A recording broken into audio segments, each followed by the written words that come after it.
Dalam kamar di sebuah rumah sakit yang besar, kamar yang dibayar untuk merawat sang istri yang sakit, kini sudah berganti merawat orang yang depresi. Suami yang tadinya membayar, menjenguk, dan menemani kini sudah tak ada di tempat. Entah kemana perginya, tapi setahu mereka, si lelaki sudah pergi dari dunia ini. Sini-sini anak mama, Sarah terlihat tengah merentangkan tangannya ke arah seorang perawat yang mengantarkan sarapan. Perawat itu pun tampak tersenyum lalu mendekat. "Kita sarapan dulu ya," ucap sang perawat. "Tapi Ian belum datang," ucap Sarah lembut. "Nanti suami Anda akan datang sebentar lagi. Kita makan dulu ya, biar sehat." "Oke." Perawat itu pun mulai menyuapi Sarah dengan pelan, sembari sesekali membujuk wanita itu dengan mengatakan kalau Ian akan datang. Sudah beberapa hari semenjak kabar Ian meninggal, Sarah tampak terlihat tidak waras sehingga harus dibujuk dengan cara mengatakan Ian akan datang. "Apa aku sudah cantik?" tanya Sarah. "Sudah Nona, Anda selalu cantik setiap harinya." "Hore! Pasti Ian akan bertambah cinta pada aku nanti." Sarah tampak bersorak, membuat perawat itu langsung mengangguk. Walau begitu, tatapan sang perawat tak bisa berbohong kalau ia merasa kasihan. Di sisi lain, seorang pria tengah berdiri di balkon kamar sembari menatap pemandangan air laut, tatapan kosong dan juga wajah yang pucat. "Sayang, kenapa kau berdiri di situ? Kan Mama sudah bilang kalau kau belum bisa berdiri lama-lama." "Sayang." "Iya, Ma."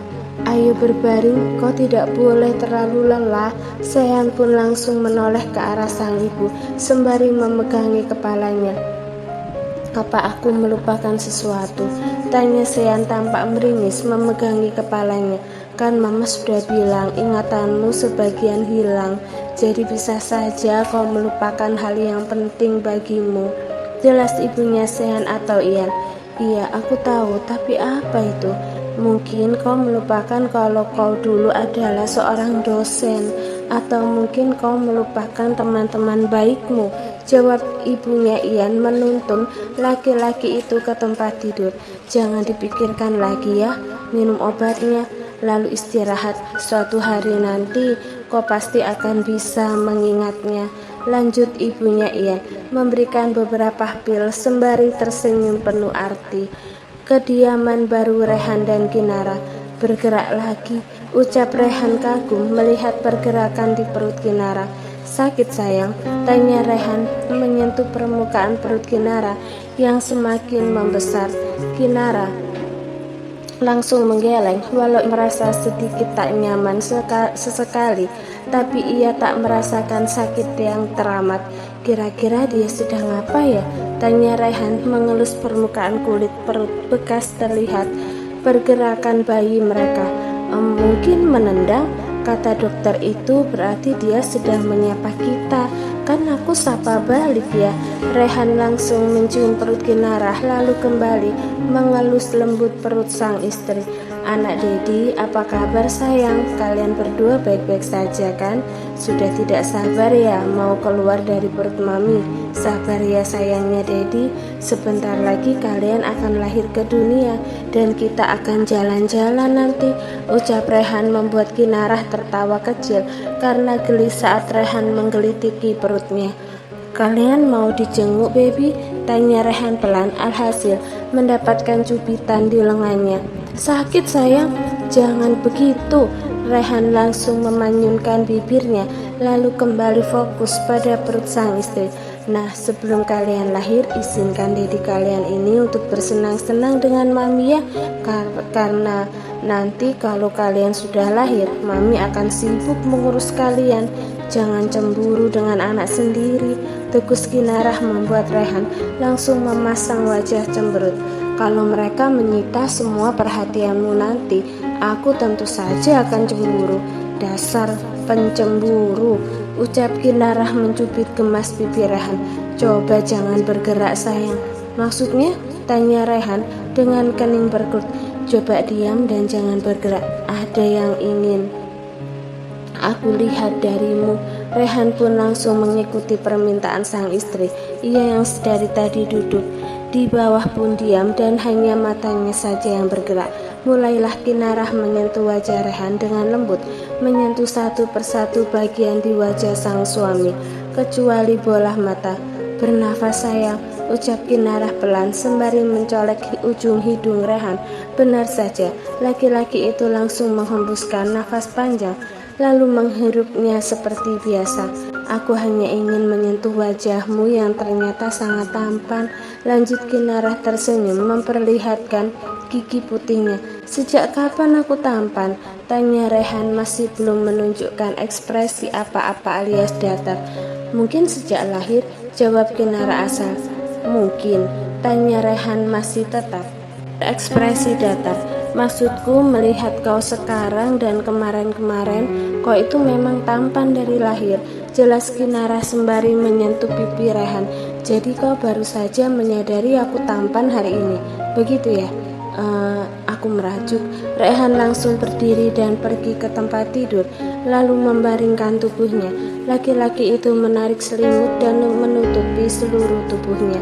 Melihat itu, mulut Kinarah langsung ternganga lebar. Hanya perkara kapan diakui tampan saja sudah bisa membuat suaminya merajuk. Sebenarnya siapa di sini yang tengah hamil?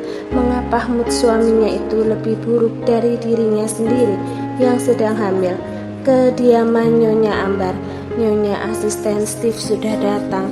Sang nyonya pun langsung menoleh ke arah pelayan, lalu mengangguk. Dengan hati-hati pelayan itu mendorong kursi roda ke arah ruang tamu di rumah yang baru. Rumah yang dibelikan Rehan khusus lansia, sehingga semuanya bisa dijangkau oleh Nyonya Ambar. Tapi tetap saja Rehan meletakkan banyak pelayan dan keamanan agar sang mami baik-baik saja. Sesampainya di ruang tamu, Nyonya Ambar langsung bisa melihat Steve yang duduk di sofa dengan secangkir teh di atas meja. "Bagaimana kabar Anda, Nyonya?" tanya Steve tanpa menatap lawan bicaranya karena ia tengah fokus membalas pesan dengan salah satu anak buahnya. "Seperti yang kau lihat," Nyonya Ambar pun menggerakkan tangannya agar pelayan itu meninggalkan mereka berdua. "Ada keperluan apa Anda memanggil saya kemari?" tanya Steve mulai fokus pada lawan bicaranya. "Aku hanya ingin menanyakan pertanyaan yang sama seperti kemarin-kemarinnya. Belum bisa saya pastikan kapan Anda bisa berkunjung ke rumah tuan muda, Nyonya. Mental Nona masih terlihat belum sepenuhnya membaik," jawab Steve, mengerti maksud dari perkataan Nyonya Ambar tadi. "Apa separah itu?" tanya Nyonya Ambar. "Menurut Anda?" Nyonya Ambar pun tampak menghela nafas berat, lalu menatap ke sembarang arah. "Tuan muda akan memberitahu saya langsung jika memang Luna sudah benar-benar pulih dari traumanya," ucap Steve. "Baiklah, aku akan setia menunggu sampai nafas terakhirku di dunia ini." Kediaman Rehan dan Kinarah. Setelah adegan merajuk yang berlangsung hingga setengah jam, kini Rehan sudah terlelap dengan selimut yang menutupi tubuh hingga ke dada. Kinarah menatap sang suami yang tertidur pulas setelah mendapatkan asupan penyemangat dan juga bujukan dengan jurus jitu. Tatapan penuh sayang dan cinta sangat hangat dan lembut. "Aku tidak pernah menyangka kita saling mencintai sekarang, sedangkan dulu kita bahkan tak setara. Kau yang mengangkat kaki, aku yang berlutut membersihkan kakimu. Kau yang menyantap makanan, aku yang membersihkan piring kotor bekasmu. Sungguh Allah punya begitu banyak cara menyatukan dua insan yang bahkan tak saling mengenal," gumam Kinarah pelan sembari tangannya menyentuh wajah Rehan.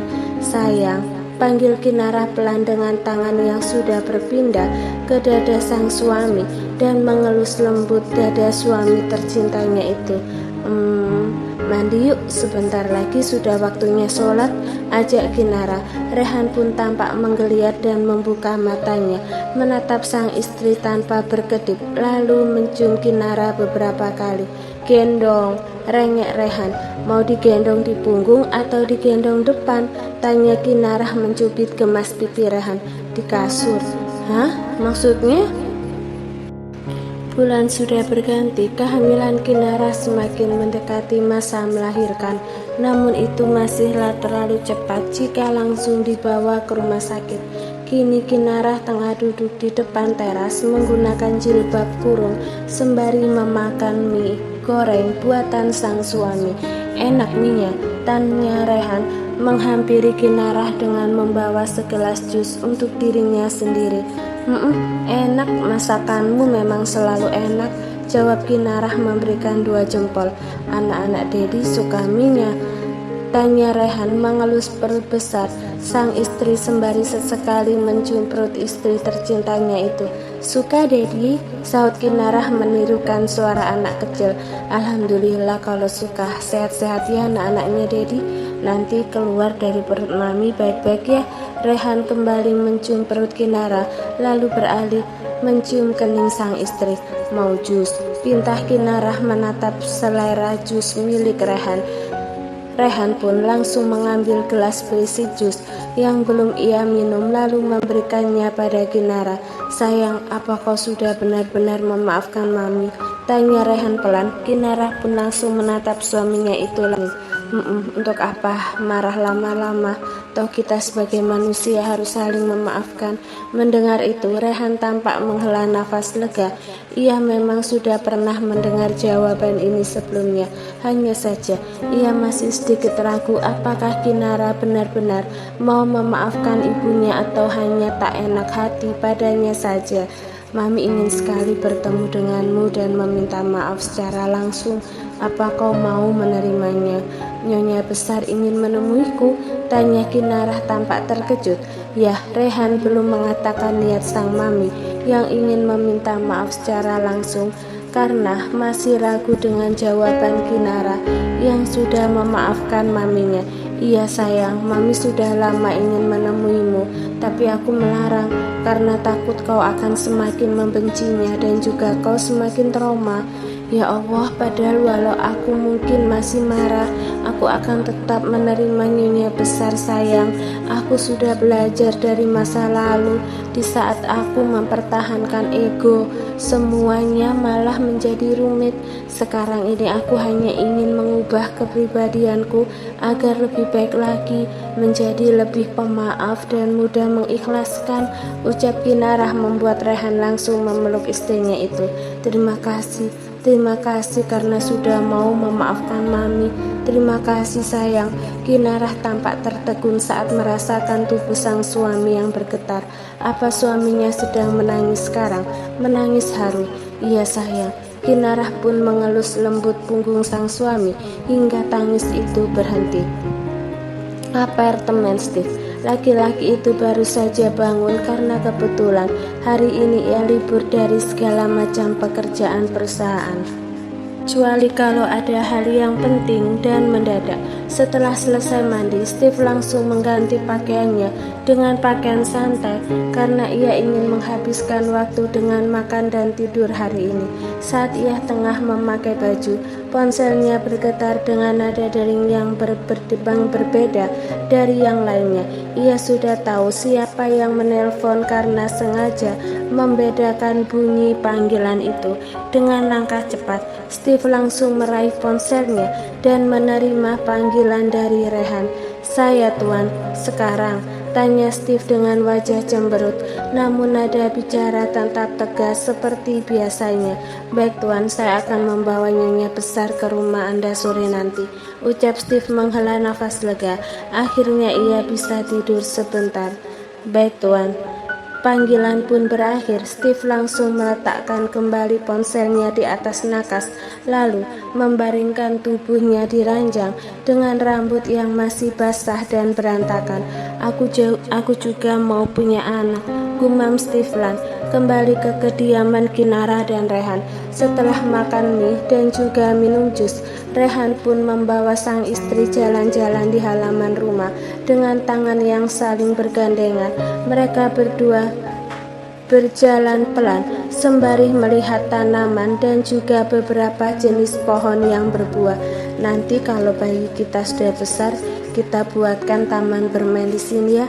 Buat kolam-kolam kecil, buat ayunan sama mainan lain, ucap Kinara antusias. Oke, terus nanti juga kita ajak jalan-jalan di sekitaran komplek. Oh ya, nanti kalau mereka sudah bisa berjalan, kita belikan sepeda yang kecil. Pasti lucu kalau lihat mereka bersepeda di sini. Lanjut Kinara menunjuk area yang ingin ia lihat nanti ketika anaknya belajar berjalan hingga bersepeda. Iya sayang, tunggu bayi kita lahir dulu ya, sahut Rehan lembut. Sembari mengelus lembut perut istrinya, Kinara pun langsung tertawa karena ia terlalu bersemangat bahkan sebelum anaknya lahir. Sudah tidak sabar